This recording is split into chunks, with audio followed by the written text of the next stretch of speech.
ಇಡೀ ಹೊತ್ತು ಕೆಲ್ಸ ಕೆಲ್ಸ ಕೆಲ್ಸ ಅಂತ ಬ್ಯುಸಿ ಆಗಿರೋ ತಂದೆನ ಒಂದಿನ ಮಗಳು ಮನೆಗ್ ಬಂದ ತಕ್ಷಣ ಕೇಳ್ತಾಳೆ, ಡ್ಯಾಡಿ ನೀನು ಡೈಲಿ ಎಷ್ಟು ರುಪೀಸ್ ಅರ್ನ್ ಮಾಡ್ತೀಯ? ಅದಕ್ಕೆ ಅವಳ ತಂದೆ ಹೇಳ್ತಾರೆ, ನಾನು ಪರ್ ಡೇ ಒಂದು 10,000 ದುಡಿತೀನಿ ಅಂತ.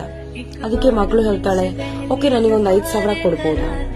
ಮಗಳು ಈ ತರ ಯಾಕೆ ಕೇಳಿದ್ರು ಅಂತ ತಂದೆಗೆ ಗೊತ್ತಾಗೋದಿಲ್ಲ.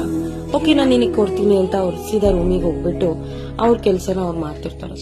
ಸ್ವಲ್ಪ ಹೊತ್ತು ಆದ್ಮೇಲೆ ಮಗಳು ರೂಮಿಂದ ಏನೋ ಒಂದು ಒಡಿಯೋ ತರ ಸೌಂಡ್ ಕೇಳುತ್ತೆ. ಏನು ನೋಡಕ್ಕೆ ಅಂತ ಹೇಳ್ಬಿಟ್ಟು ಅವ್ರ ಅಪ್ಪ ಬಂದ್ಬಿಟ್ಟು ರೂಮ್ ಬಾಗ್ಲು ಓಪನ್ ಮಾಡಿದಾಗ ಮಗಳು ತನ್ನ ಹತ್ರ ಇರುವಂತಹ ಪಿಗ್ಗಿ ಬ್ಯಾಂಕ್ ಅನ್ನ ಹೊಡಿತಿರ್ತಾಳೆ. ಅದಕ್ಕೆ ಅಪ್ಪ ಕೇಳ್ತಾರೆ, ಯಾಕೆ ಮಗಳೇ ನೀನ್ ಇದನ್ನ ಹೊಡಿತಿದ್ಯಾ ಅಂತ. ಅದಕ್ಕೆ ಮಗಳು ಹೇಳ್ತಾಳೆ, ಡ್ಯಾಡಿ ನೋಡು ನನ್ನ ಪಿಗ್ಗಿ ಬ್ಯಾಂಕ್ ಅಲ್ಲಿ 10,000 ರುಪೀಸ್ ಇದೆ, ನಾನ್ ನಿನಗೆ ಇದನ್ನ ಕೊಡ್ತೀನಿ. ನೀನ್ ನಾಳೆ ಒಂದಿನ ನನ್ ಜೊತೆ ಬೆಳಗಿಂದ ಸಂಜೆ ತನಕ ಇರ್ತೀಯ. ನಿನ್ ಜೊತೆ ನಾನು ತುಂಬಾ ಆಡ್ಬೇಕು, ಮಾತಾಡ್ಬೇಕು.